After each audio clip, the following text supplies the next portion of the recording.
Hi hello good afternoon. ఈ video అయితే June 1 నాటిదండి. ఇక జూన్ 1 నాడు మా అమ్మ నాన్నల పెళ్లి రోజుతో పాటు నా పుట్టినరోజు ఉండడం ఇంకా చాలా స్పెషల్ డే అనమాట. ఇక ఎప్పటికీ నా బర్త్డేని మా పిల్లలు సెలబ్రేట్ చేస్తారు. ఈసారి అయితే మా సిస్టర్ వాళ్ళు కూడా వచ్చారు కాబట్టి కొంచెం లొల్లిగా ఉంది. ఇంకా వాళ్ళంతా నైట్ ఈ విధంగా డెకరేషన్ చేశారనమాట. మొత్తానికి ఇప్పుడు ఇంకా ఎందుకంటే నైట్ 12 o'clock సెలబ్రేట్ చేస్తుంటారు. ఈసారి కూడా నైట్ 12 o'clock సెలబ్రేట్ చేసుకొని ఇంకా అవన్నీ కేక్ కట్ చేసి అదంతా చేసే వరకు 1 అయింది. ఇక నెక్స్ట్ డే మార్నింగ్ ఇక రెడీ అయ్యి అమ్మ వాళ్ళ ఇంటికి వెళ్తున్నాము. వాళ్ళకైతే తెలియదు, సర్ప్రైజ్ ఇస్తున్నాము. ఈ విధంగా కార్లో వెళ్తున్నాము. వాళ్ళది 50వ మ్యారేజ్ డే కాబట్టి చెప్పకుండా అయితే మేము వెళ్ళాము.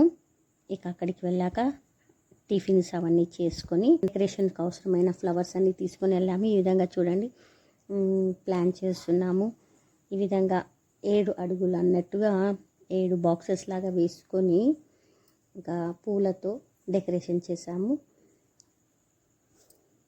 ఇక మా చెల్లెల కొడుకు చిన్నోడు, వాడు కూడా చాలా యాక్టివ్గా వాడు ముచ్చట్లు చెప్పుకుంటూ డెకరేషన్ చేస్తున్నాడు.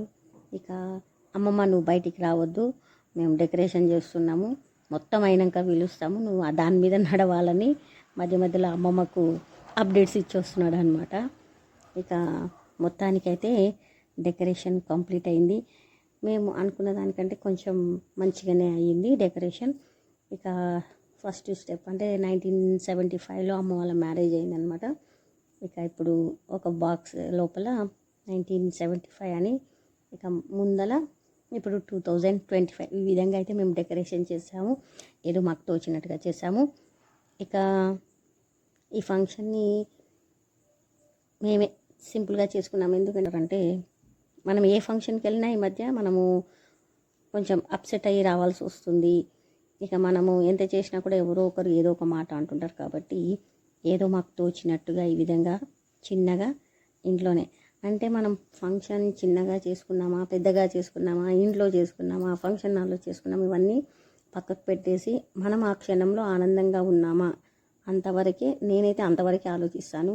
అమ్మ వాళ్ళని డెకరేషన్ చేశాం కదా, వాటిపైన నడిపించుకుంటూ వచ్చి ఇక అమ్మ వాళ్ళకు దండలు ఇచ్చి దండలు మార్చుకున్నాక కేక్ కట్ చేసాము.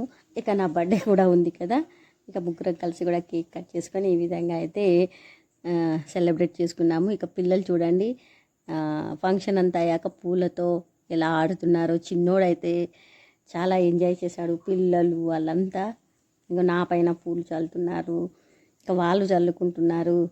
ఈ విధంగా గోలగా సంతోషంగా ఈ యానివర్సరీ అండ్ నా బర్త్డే వేడుకలైతే ఈ సంవత్సరం ఇలా జరిగింది. చాలా హ్యాపీగా ఉంది. ఇలా ఈ విధంగా అయితే మొత్తానికి చాలా సంతోషంగా అమ్మ వాళ్ళ యానివర్సరీని మరియు నా పుట్టినరోజు వేడుకని సంతోషంగా జరుపుకున్నాము. ఈ వీడియో కనుక మీకు నచ్చితే లైక్ చేయండి, షేర్ చేయండి. మరి మీకు ఎలా అనిపించిందో కామెంట్ బాక్స్లో కామెంట్ పెట్టండి. ఓకేనండి, బాయ్.